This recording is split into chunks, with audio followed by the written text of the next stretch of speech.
इसलिए बता रहे हैं कि आप लोग धोखे में मत रहना।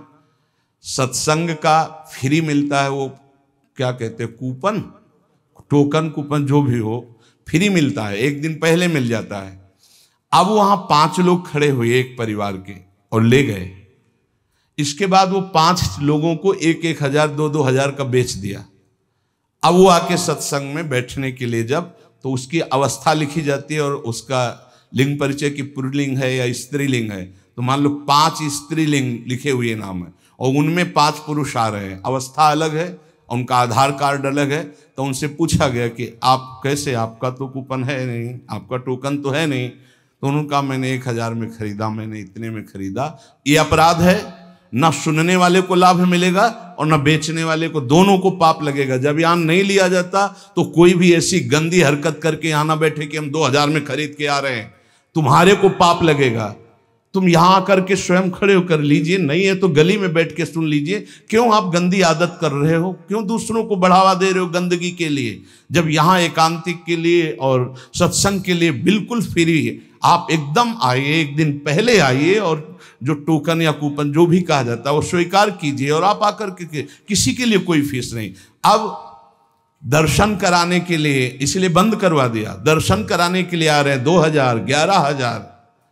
ये क्या चरित्र है, यहां 5 पैसे नहीं ले जा रहे, तुम आ रहे हो जय हो महाराज की हमने छूट दी इसलिए, ये ब्रजवासी या ब्रज परिकर वो हमारा इष्ट देव है। इसका मतलब ये नहीं है कि आप किसी से 5 हजार 11 हजार रुपये ले रहे हैं, वो बाहरी आदमी आ रहा है, आप सबकी लाइन क्रॉस करके हमारे पास जा रहे हैं, हम आदर कर रहे हैं, आपको दुपट्टा उड़ा रहे हैं, आपको भेंट दे रहे हैं, आपके चरण पकड़, किस लिए कि आप हमारे पूज्य जन हो। उसका मतलब दुरुपयोग।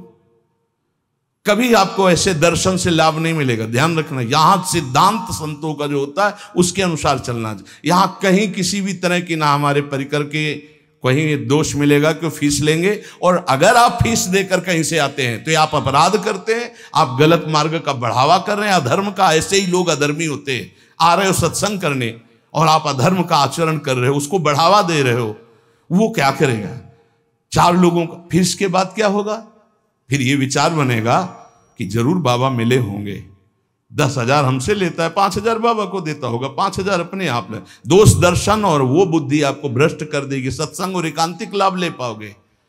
इसलिए इन बातों से बहुत बचना चाहिए। जब फ्री है, अध्यात्म कभी पैसे से नहीं बिकता, पैसे से जो बिकता है वो अध्यात्म नहीं होता है, गांठ बांध लो। जब यहां फ्री है तो आप लोग फ्री आइए, किसी को पैसा देने की। थोड़ा भीड़ होने के कारण आपको हो सकता है कि कम जगह हमारे पास है वहां, अब वहां 20, 25, 30 लोग बैठते हैं, 1 हजार लोग एकांतिक में बैठना चाहते हैं, तो हो सकता है आपको वो ना मिले। तो आप धैर्य पूर्वक रहिएगा, सत्संग में गली में बैठ जाइएगा, खड़े खड़े सुन लीजिएगा, भगवत शब्द हैं, आपका मंगल करेंगे। लेकिन छल कपट करके पैसे के बल से आप एकांतिक में बैठ जाएं कि आप किसी का दूसरे का कूपन पैसे से खरीद रहे हैं, वो बेच रहा है, तो ये छल कपट भगवान की प्राप्ति करेगा, तुम्हारा मंगल होगा? नहीं होगा। पैसा दे के तुम उस पदवी को प्राप्त करना चाहते हैं, नहीं, कभी ऐसी गलती ना करें। ये पक्का समझ लेना, सतमार्ग के पथिक कभी ऐसा नहीं करते। एक बार किसी ने बताया था कि आपकी बीमारी की छवि लगा के कि महाराज जी बहुत बीमार हैं, इसके लिए कुछ और उसमें अर्थ मांगने की, तो ऐसे नीच पुरुषों की कैसी दुर्गति होगी जो इस तरह से धन लेकर के अपने सुख की विषय सामग्री की भोग की वृत्ति रखते हैं। बड़ी भारी दुर्गति होती है, ये ऐसा खिलवाड़ ना समझें, कभी ऐसा नहीं। यदि आज्ञा है और परिस्थिति ऐसी है तो तुम्हें दोष नहीं लगेगा, मुझे लगेगा। लेकिन यदि आज्ञा नहीं हो, आप ऐसा कहीं कोई कर रहा है किसी भी तरह से, वो विष खा रहा है, पेट फाड़ के निकलेगा।